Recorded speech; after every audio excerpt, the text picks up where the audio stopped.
Hey everybody, this is Jim Byrnes, and this is Here, Vancouver.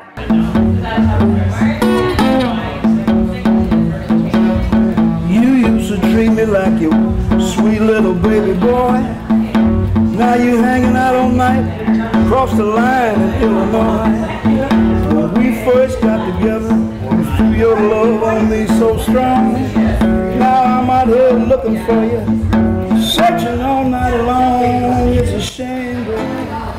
One thing that I have learned is that music truly is a healer. In my darkest times, it has seen me through, and in my most wonderful times, it has helped me celebrate being alive. But music is really at the heart of everything that I do, and it can take a broken heart and put it back together. Well, it's certainly always a pleasure to sit down with a legendary musician, and when the name of blues comes about and you think of Vancouver performers, you don't think of anybody other than this man, the legendary Mr. Jim Byrnes. Always a pleasure, Jim. Nice to see you again. Good to see you, Joe.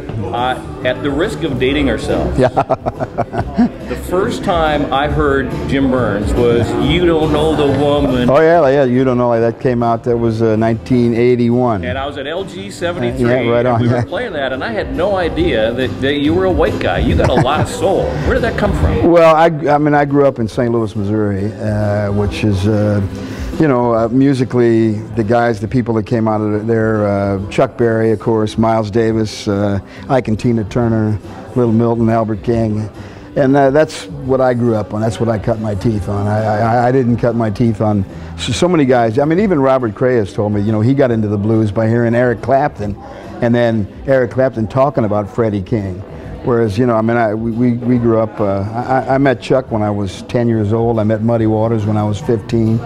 And that was what was going on in my neighborhood. So when you have that kind of influence swirling around you as a lad growing up, were you just turned on by music, or were you inspired to want to be like them? Well, there was a lot. I mean, the first thing I remember doing in my life is singing.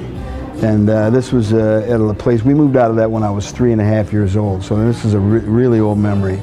But I remember it like it was yesterday. My dad was walking in the door from work, and I was running around in a circle, singing along to the radio, Roy Acuff, the Wabash Cannonball. So singing is something it's been with me my whole life, and started taking piano lessons from the nuns when I was 5 in kindergarten. Learned to read music, and I kind of gave up on the piano because I, practiced the usual stuff that kids do. Were mom and dad supportive when you said, "Hey, I'm going to be a musician"? Well, yes and no. I mean, obviously, they had their misgivings, but when I was a little kid, I was very ill. When I was like 5 years old, 5 and 6, and when I first started school, I was very, they prayed the last rites of the church over me and everything. And I think they had said so many prayers over me that they were kind of let me go do my own thing, go my own way. Although, we did have, they had great trepidation about, and then of course some of the other people in the family, the guys that were the firemen and the cops, they're, well, that's not really a man's job, is it, Jimmy? And so I put up with all that. But at the same time, once and like I said, music was such a part of my life. But then when I got into school, I majored in theater at Boston University, which is something that after I was in this road accident and I lost both my legs, and nobody thought that I'd ever be able to act, get an acting job again. But being as stubborn as I am, I kind of kept at it, and I ended up having a pretty terrific acting career. Well, I was going to say, it certainly astounded a lot of people to see the depth of you, because if we knew you as this, we see you as that. Right, yeah. You do. And then other people saw me as, I still will play a concert, somebody, I saw you on TV and I didn't realize what a great musician, but they feed one another. It's like asking you which one of your kids you love more. Yeah. They come from that same source. You want to tell us a true story. You want to touch people's hearts, and you want to share what you know about the world with them and have them give you something back. And I find that for me, they very much come from the same creative source. Well, I must ask you.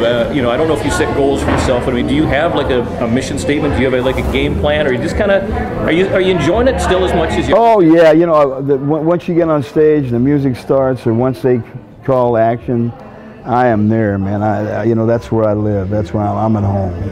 And you know, people ask, gee, don't you get nervous before you know? And he says, as long as there's no live ammunition involved, I don't get that nervous. But at the same, the traveling part has gotten to be tough. It really, and so in fact, I say, you know, the music is for free. The performance is free. What I get paid to do is, you know, ride in a bus or sit in the airport or get hassled by security, or you know, that's you know, I've never really been a goal-oriented person. You know, I just what comes here, what comes there. I mean, I know what I want to do, but it's not like I have to have that, you know. And it's fared me well, you know. You know, we all get our heart broken a couple times in this business.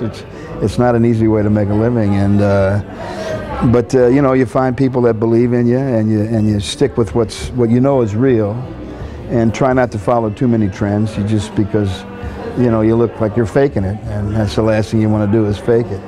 And you know, get caught acting. Yeah. Gee, I mean, you see some movies, you know, and this guy, man, he's acting his butt off. You know, and it's just, he's not there. You know, he's not that person. He's acting like that person. So that's, you know, that's the only thing, is try to keep it real. I guess that's my goal, my aim, is to keep it real. I have always maintained that Jim Byrnes is living proof that a happy man can sing the blues. Thank you so much. Mon plaisir. I do believe somebody lied. Why can't we get together? Try to make it right. I'm tired of pacing around, wearing out the floorboards every night. Let's sit down and talk about it, make it like it used to be. Baby, me and you, it's a shame, baby. It seems like you're trying to make me blue. Why don't you come back home and treat me right? Why don't you come back home? Oh, baby, treat me right. Why don't you come back home and treat me like you used to do?